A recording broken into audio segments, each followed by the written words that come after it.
Olá, estou passando para deixar uma breve mensagem com você nesse momento de círculo de oração das quartas-feiras nos nossos lares.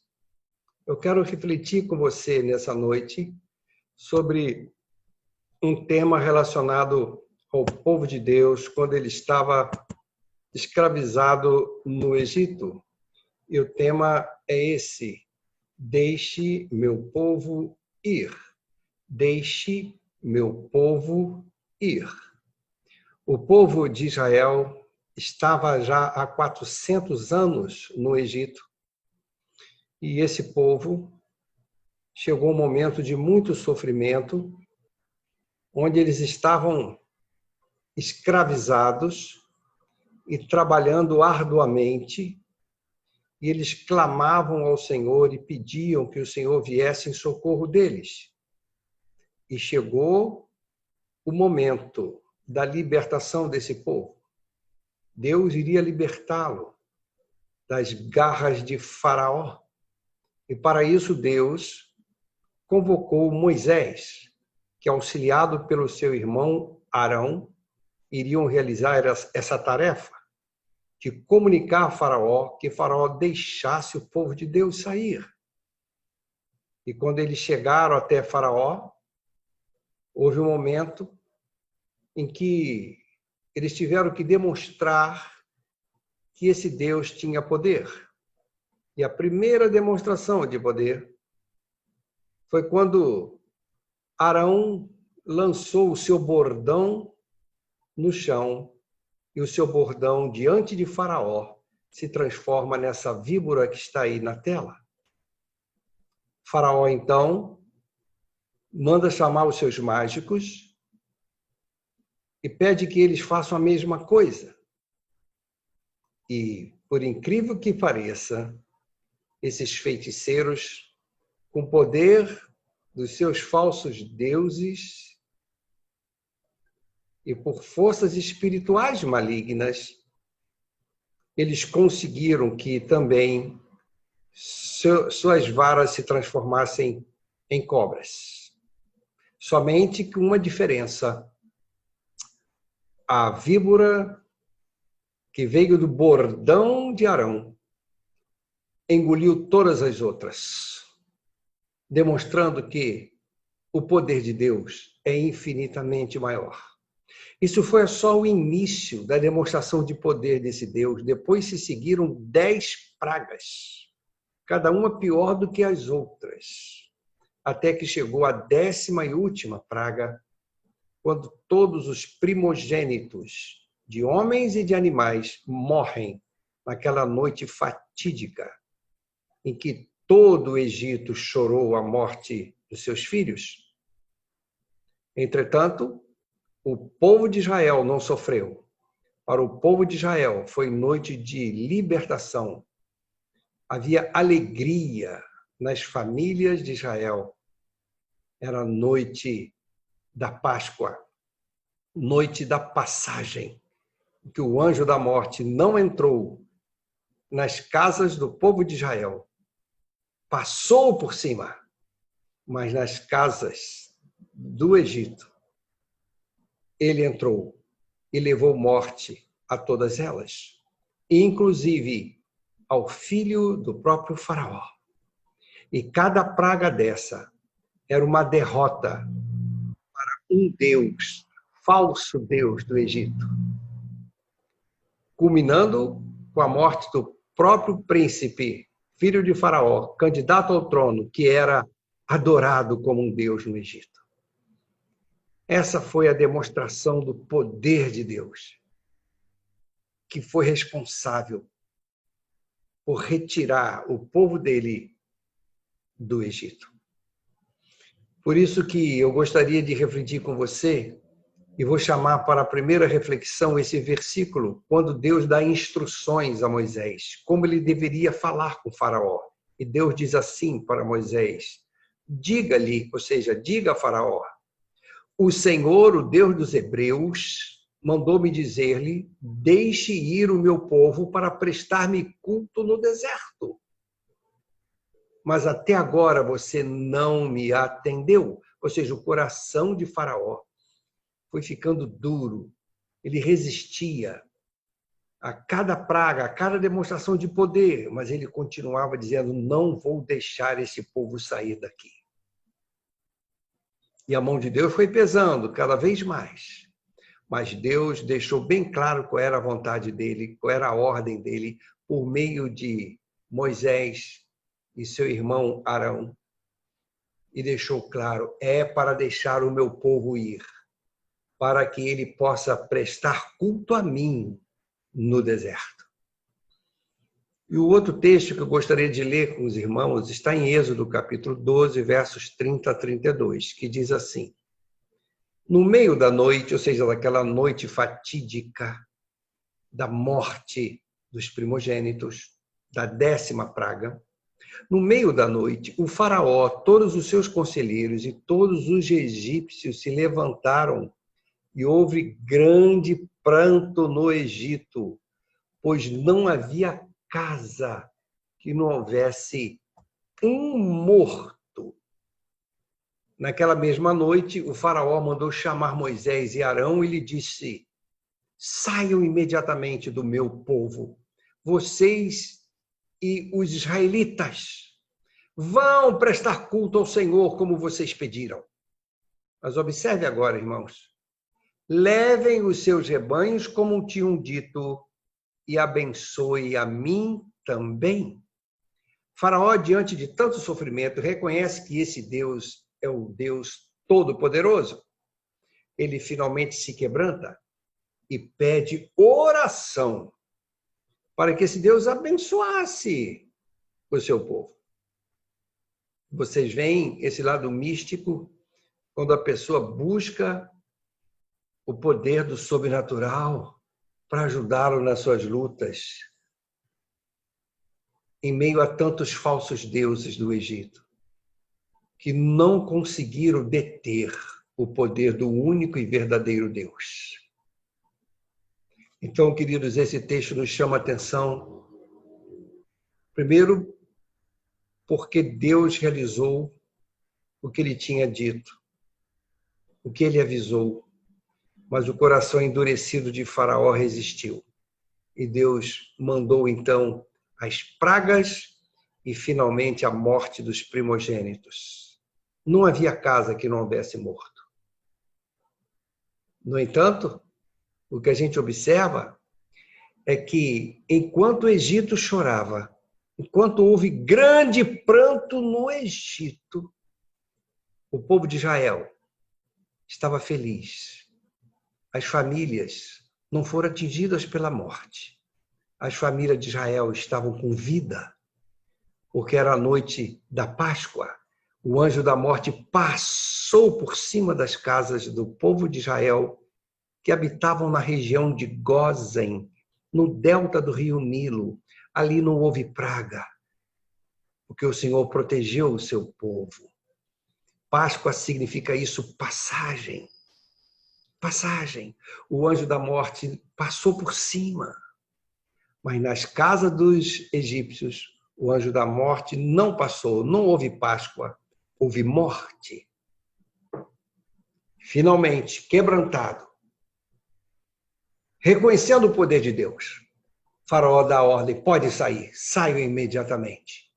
E orem por mim. Místico, querendo só a bênção do Senhor.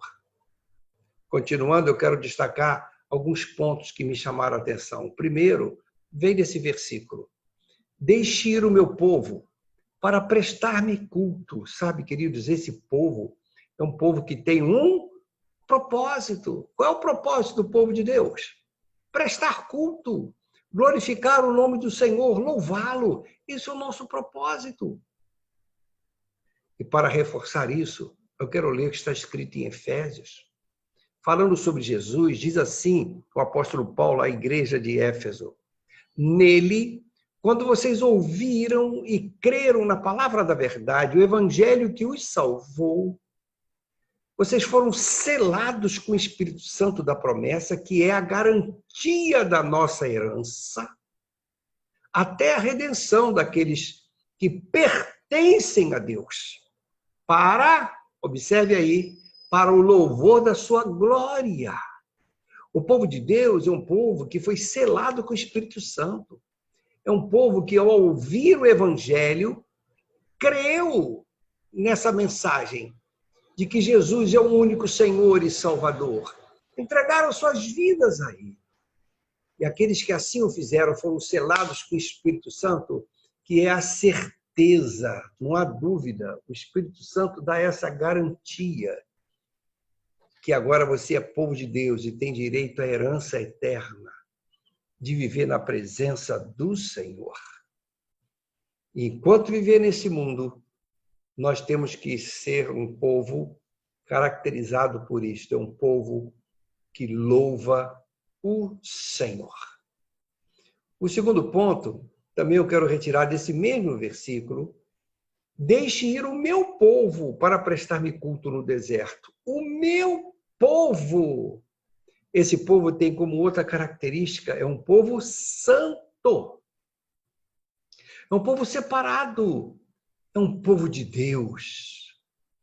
E para reforçar esse ponto, eu quero me valer desse versículo de Romanos, capítulo 12, quando Paulo diz assim para a igreja: não se amoldem ao padrão deste mundo, mas transformem-se pela renovação da sua mente, para que sejam capazes de experimentar e comprovar a boa, agradável e perfeita vontade de Deus. Sabe, queridos, o povo de Deus é a igreja do Senhor. E essa igreja não pode se amoldar aos padrões, aos conceitos deste mundo. O que as pessoas, na sua grande maioria, acham normal. Porque os nossos padrões são de acordo com os princípios da santa palavra de Deus. Nós não somos desta cultura mundana, carnal, egoísta, que adora o prazer e vive pelo prazer. O nosso padrão é outro. Nós vivemos para a glória de Deus, para refletir essa glória. Mas isso só é possível se nós nos transformarmos. Diz assim: transformem-se. E nós não temos forças em nós mesmos para termos a nossa natureza transformada. É só quando o Espírito Santo nos sela que nós somos transformados, quando nós cremos no Evangelho. E a nossa mente é renovada, há uma transformação, há uma renovação. E aí sim nós vamos ser capazes de viver essa vontade de Deus, de experimentar essa boa, agradável e perfeita vontade de Deus. É um povo santo, diferente, que vive para a glória de Deus. É um povo de Deus. Existem vários povos no mundo, mas um único povo é o povo de Deus. Chama-se a Igreja do Senhor Jesus Cristo. Selados com o seu Espírito, que não tem prazer nos padrões de conceitos deste mundo, que vivem e têm prazer na palavra de Deus. Continuando, o terceiro ponto que eu gostaria de chamar a sua atenção está nesse outro trecho do texto que lemos. E houve grande pranto no Egito, pois não havia casa que não houvesse um morto. Que coisa terrível. Um morto. Mas nas casas dos hebreus ou do povo de Israel, que moravam na região de Gósen, havia alegria.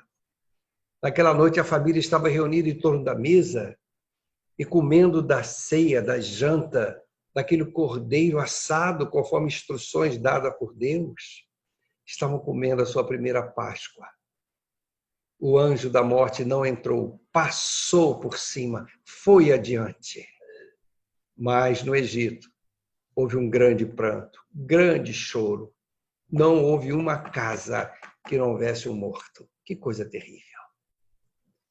Mas o que esse trecho nos mostra é que esse povo é um povo que tem um privilégio de ter a proteção de Deus. Esse povo não experimentou a morte. Páscoa é momento de vida, de libertação. Esse povo estava sendo redimido do Egito, retirado do Egito, liberto do Egito para os braços de Deus. Deus os protegeu. E eu quero me valer do texto que está em Deuteronômio, capítulo 7, versículo 8, que diz assim sobre esse momento. Mas foi porque o Senhor os amou e por causa do juramento que fez aos seus antepassados, ou seja, uma aliança com Abraão, com Isaque e com Jacó. Esse juramento, Deus é fiel, foi por causa disso. Por isso, ele os tirou com mão poderosa e os redimiu da terra da escravidão, do poder do faraó, rei do Egito. Não há poder humano que possa resistir a Deus. E ele não foi forte o suficiente. Foi vencido. Deus é o Todo-Poderoso. Esse Deus protege com seu braço forte o seu povo, os seus queridos, que é hoje a sua igreja. Aqueles que, ao ouvirem o Evangelho, creram e foram selados com o Espírito Santo. Sabe, queridos, eu gostaria de terminar reforçando esses pontos que pertencem ao povo de Deus. Primeiro, deixe o meu povo ir. Meu povo não foi feito para ser escravo. É meu povo, deixe meu povo ir, porque eu tenho um propósito para este povo. Este povo é o único povo que tem por missão louvar o meu nome, me glorificar. Tem prazer nisso. Esse é o propósito do meu povo. Eu sou o único e verdadeiro Deus a quem esse povo honra e louva e adora. Esse é o propósito da nossa existência como igreja do Senhor.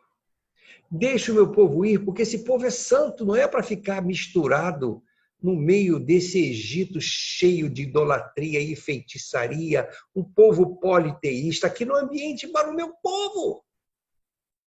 Meu povo é santo. É santo. Não vai se amoldar aos padrões da sociedade para agradar vocês. É um povo santo.